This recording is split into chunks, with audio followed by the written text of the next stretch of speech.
Hola, ¿qué tal? Una vez más, aquí el pastor José García contigo en nuestro programa Dios habla hoy. Esta es una cápsula más en donde vamos a aprender un poco más de la palabra de Dios. Y hoy traemos un tema muy interesante que quisiera compartir contigo. Espero que sea de gran bendición para tu vida el día de hoy. El tema de hoy se llama Herodes sigue vivo. Es un tema quizás un poco, el tema está un poco fuerte, pero realmente vamos a ver el por qué estamos compartiendo el día de hoy esto. Y tiene que ver con el nacimiento de Jesús, ¿sí? Eh, no, no es necesario que sean días de Navidad para compartir un tema como este, porque todos y cada uno de los 365 días del año, Jesús está naciendo en el corazón de las personas. Entonces, el nacimiento de Jesús como tal fue un impacto que sigue transformando a la humanidad. Y bueno, vamos a ver nuestro texto base el día de hoy, que está en Isaías 9:6. Dice, pues nos ha nacido un niño, un hijo se nos ha dado, el gobierno descansará sobre sus hombros y será llamado Consejero Maravilloso, Dios Poderoso, Padre Eterno y Príncipe de Paz. Señor, ponemos esta palabra en tus manos, que tú toques, Señor, los corazones, que tú abras nuestros ojos y nuestros oídos espirituales para que podamos ver y escuchar lo que tú quieres que escuchemos este día. Amén, Señor. Y bueno, como introducción, cuando pensamos en el nacimiento de Jesús, muchas veces nuestra mente se dirige automáticamente a un pesebre, a una noche silenciosa, a pastores, a ángeles. La historia puede parecernos conocida, incluso repetida año tras año tras año. Sin embargo, el nacimiento de Jesús no es solo un evento histórico, ni es una tradición religiosa, es un acontecimiento que dividió la historia de la humanidad y continúa impactando nuestra vida hasta el día de hoy. Entonces, Jesús no nació en un palacio, sino nació en la humildad. No fue anunciado a reyes, sino fue anunciado a pastores. Jesús no trajo ejércitos, sino esperanza. Hoy reflexionaremos cómo en el nacimiento de Jesús transformó la humanidad y cómo sigue teniendo poder para transformar nuestra sociedad, nuestras familias y nuestros corazones hoy en la actualidad. Entonces, pues comenzamos con este tema tan interesante. Y bueno, el contexto del nacimiento de Jesús fue en un mundo de obscuridad. Entonces, como primer punto, vamos a ver que el contexto del nacimiento de Jesús es en un mundo de oscuridad. Cuando Jesús nació, el mundo no estaba en su mejor momento. Jesús nació, en un mundo oprimido. Jesús vivía bajo el dominio del Imperio Romano. Había opresión política, había injusticia social y había pobreza. El pueblo esperaba a un Mesías, pero muchos habían perdido la esperanza. También Jesús nació en un silencio espiritual.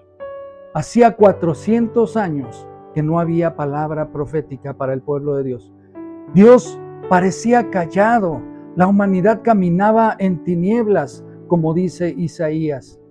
Pero como tercer punto también había un paralelismo con nuestros días. Si tú te pones a pensar un poco en nuestros días, tanto como en los días de Jesús, había guerras, había violencia, había injusticias sociales, había crisis de valores, había problemas en la sociedad, había depresión, había ansiedad. El mundo de hoy no es tan distinto al que vio nacer a Jesús.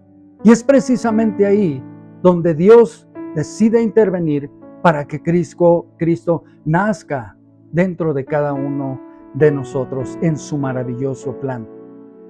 Dice ahí en Isaías 9:2, el pueblo que camina en oscuridad verá gran luz. Para aquellos que viven en una tierra de densa oscuridad brillará la luz. Entonces, punto número 2, cuando Herodes sigue vivo. Y aquí vamos a tocar un punto medular en nuestro mensaje: el llanto de los inocentes y el despertar de la iglesia.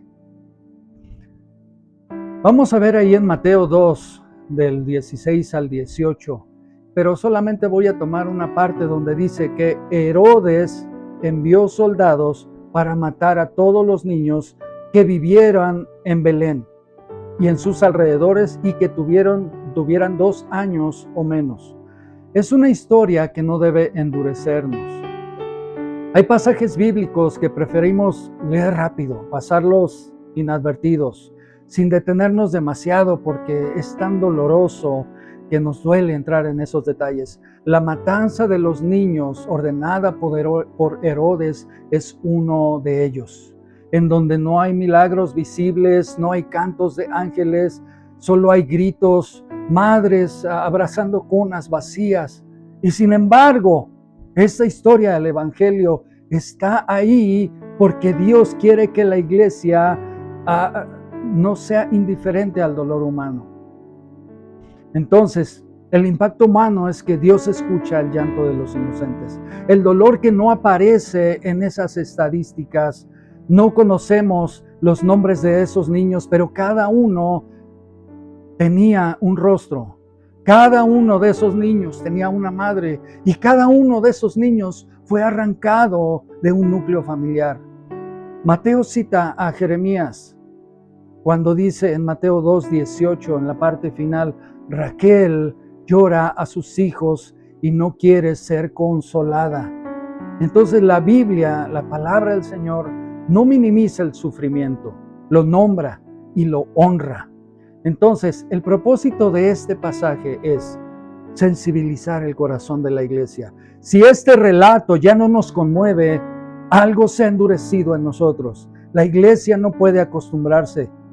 ¿A qué? Al dolor ajeno, a la violencia, a la muerte del inocente. Si Jesús lloró, la iglesia también debe llorar. ¿Qué impacto espiritual provoca esto?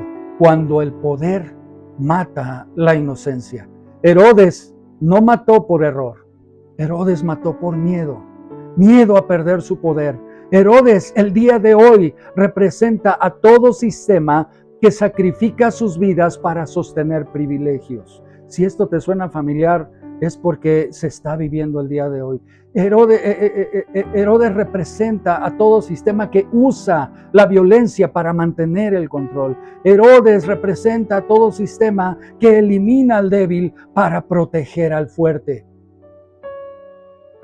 Y Herodes representa hoy en día a todo sistema que niega a Cristo con sus hechos. Entonces, aquí hay una advertencia para la iglesia. Yo creo que como iglesia debemos examinarnos. Callamos cuando deberíamos hablar. Protegemos las estructuras más que a las personas. Nos duele más perder la comodidad que ver sufrir al inocente. El silencio también puede ser un cómplice. ¿Qué impacto teológico nos trae esto? Cristo nace en un mundo que mata. Jesús no nació en un mundo neutral. Jesús nació en un mundo herido.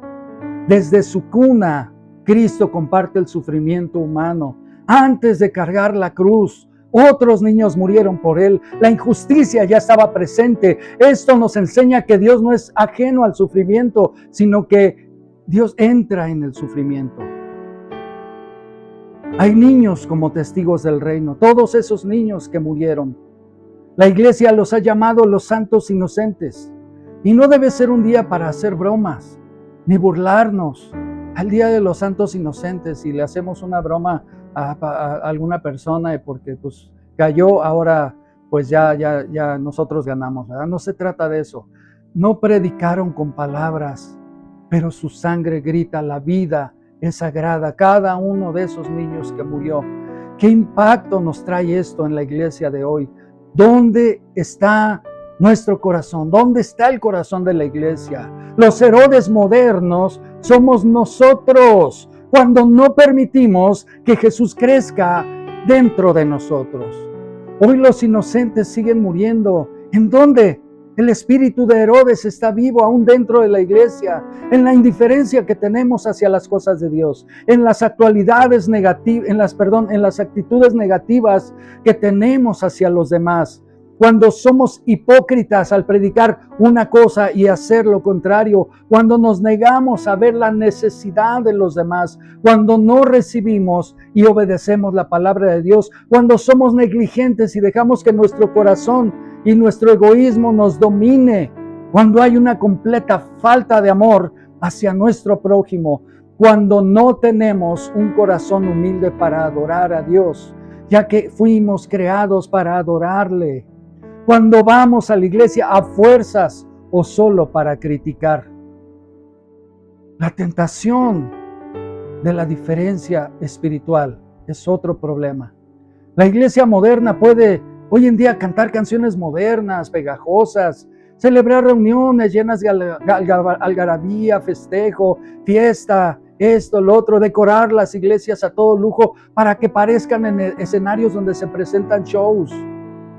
Y aún así, el llanto que hay afuera de sus paredes y estar matando a Cristo dentro de nosotros. Dice ahí en Santiago 2, 15 y 16, si un hermano o hermana están desnudos y no les das lo necesario, ¿de qué aprovecha? Aquí hay un llamado profético para despertar la compasión. La matanza de los niños no es solo historia, es un llamado para ti, para mí. Llamados a proteger la vida. Una iglesia que dice seguir a Cristo no puede ser una iglesia neutral. Jesús dijo, el que no es conmigo es contra mí. Cuando Cristo nace en el corazón del ser humano, nuestro deber es cuidarlo para que se desarrolle dentro de nosotros y podamos llegar a ser como Él. Como cristianos somos llamados a encarnar a Cristo. ¿Qué hubiera pasado? Yo quiero hacerte aquí una pregunta que a lo mejor nos muestra un pasaje un poco apócrifo, ¿verdad? De la realidad de la Escritura. Pero por un momento vamos a pensarlo de esta manera. ¿Qué hubiera pasado si José y María no hubieran obedecido? Yo sé que el plan de Dios de cualquier manera se hubiera llevado a cabo sin ningún problema. Pero aquí el problema es que Dios espera que obedezcamos, porque Jesús sobrevivió porque José obedeció y María obedeció, porque una familia protegió su vida, porque Dios actuó a través de personas sensibles. Dios sigue salvando vidas a través de una iglesia que despierta. Que el llanto nos cambie. Yo te voy a decir el día de hoy, Raquel sigue llorando el día de hoy. ¿Sabes dónde? Raquel llora en los hospitales, Raquel llora en los campos de refugiados, Raquel llora en los hogares rotos, en los hogares disfuncionales. Raquel sigue llorando y la pregunta no es ¿por qué lloran? La pregunta es ¿quién los va a consolar? Para eso está la iglesia. Entonces, que la iglesia no sea como Herodes, ni como la posada cerrada, que sea el refugio para el vulnerable. La iglesia debe ser la voz para el que no tiene voz. La iglesia debe ser las manos para sanar, las manos de Cristo para sanar a la gente destruida por el pecado. La iglesia debe ser el abrazo del amor de Cristo al que lo necesita, porque donde la iglesia abraza al inocente, Cristo vuelve a nacer en el corazón. Segunda de Corintios 5:17 es un pasaje muy conocido que dice, lo leo yo en Nueva Traducción Viviente porque es una traducción que a mí se me hace muy entendible, es un lenguaje muy fácil de entender. Por eso lo leo en esta versión. Dice, esto significa que todo el que pertenece a Cristo se ha convertido en una persona nueva. La antigua vida ha pasado y una nueva vida ha comenzado, ¿verdad? Entonces, como tercer punto, el nacimiento de Jesús cambió la historia de la humanidad. Y eso lo sabemos todos. Dividió la historia. Todo ahora es antes de Cristo y después de Cristo. Aún quienes no creen en Él viven bajo el impacto de su nacimiento. Introdujo un nuevo concepto de Dios. Jesús reveló a un Dios cercano. Por eso cuando el ángel bajó con María y le dijo, pondrá su nombre Emmanuel, porque Emmanuel quiere decir Dios con nosotros. Entonces nos reveló a un Dios cercano, no a un Dios lejano, no a un Dios indiferente, no a un Dios que entra en la historia humana. Simplemente nos reveló y transformó la manera de entender el valor humano. Cuando nuestras vidas están sin Jesús, el poder está en la fuerza, el valor está en el estatus. Pero cuando nuestras vidas están en Jesús, cada persona tiene valor.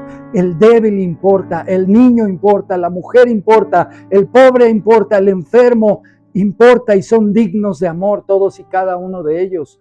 Jesús inspiró cambios sociales muy profundos en los hospitales, en los orfanatos, en los derechos humanos, en la educación, el cuidado al prójimo. Muchos de los valores que hoy damos por sentado nacen del mensaje de Jesús. Punto número 4, el impacto del nacimiento de Jesús en la vida de cada persona. El impacto de Jesús no es solo histórico o social, es profundamente personal. Jesús nos trajo esperanza. Jesús nació para traer esperanza al desesperado, esperanza al que sufre, esperanza al que ha fallado, esperanza al que siente que no tiene propósito. Trajo también identidad, dice ahí en Gálatas 2:20, mi antiguo yo ha sido crucificado con Cristo, y ya no vivo yo, sino que Cristo vive en mí. Así que vivo en este cuerpo terrenal confiando en el Hijo de Dios, quien me amó y se entregó a sí mismo por mí. Entonces, en Cristo ya no somos definidos por nuestro pecado. En Cristo ya no somos definidos por nuestros errores, no somos definidos por nuestra condición social, somos definidos como hijos de Dios, somos llamados hijos de Dios. También trajo reconciliación. ¿A quién vino a reconciliar Jesús? Vino a reconciliar al ser humano con Dios. Vino a reconciliar al ser humano consigo mismo, pero también vino a reconciliar al ser humano con los demás. Dice ahí en Lucas 19:10, porque el Hijo del Hombre vino a buscar y a salvar lo que se había perdido. Entonces, el impacto del nacimiento de Jesús ahora en nuestra sociedad actual nos trae un mensaje contracultural. Jesús sigue desafiando la cultura de hoy. ¿Dónde? Cuando dice que debemos dar amor en lugar de odio, cuando debemos de perdonar en lugar de tomar venganza, cuando nos ofrece dar servicio en lugar de ser egoístas. Una luz en medio de la confusión. Jesús vino a ser en un mundo lleno de relativismo. Jesús sigue diciendo en Juan 14:6, yo soy el camino, yo soy la verdad y yo soy la vida. Un llamado a vivir de manera diferente.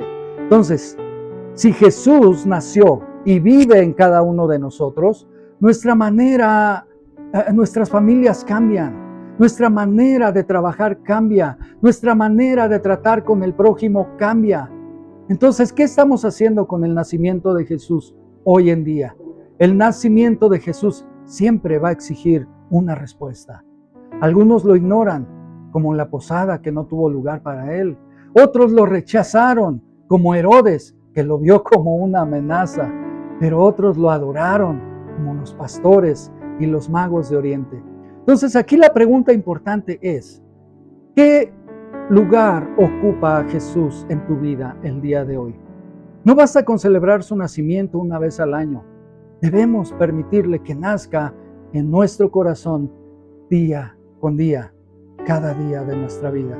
Te voy a invitar en este momento a que hagamos una oración, que cierres tus ojos ahí donde estás y que le repitas después de mí, que digas, Señor Jesús, en este momento reconozco que soy pecador, reconozco que te he fallado, reconozco, Señor, que por mis pecados merezco la muerte eterna, pero gracias a tu sacrificio, por el cual hiciste en la cruz por mis pecados, ahora, Señor, tengo la oportunidad, antes que baje a la tumba, de poderme poner a cuentas contigo. quiero pedirte perdón, quiero reconciliarme contigo y quiero pedirte que entres a mi vida, Señor, y que tu Espíritu Santo me permita tener el poder, Señor, para vencer las cosas que no puedo vencer por mi propia carne. He decidido, Señor, amarte el resto de mis días, para que tú reines en mi vida y ocupes el trono de mi corazón. Que mi voluntad sea rendida solamente a ti, Señor, en el nombre poderoso de Jesús. Amén. Si este mensaje ha sido de bendición para tu vida, compártelo con tus amigos, con tus familiares. Que el Señor te bendiga. Bye bye.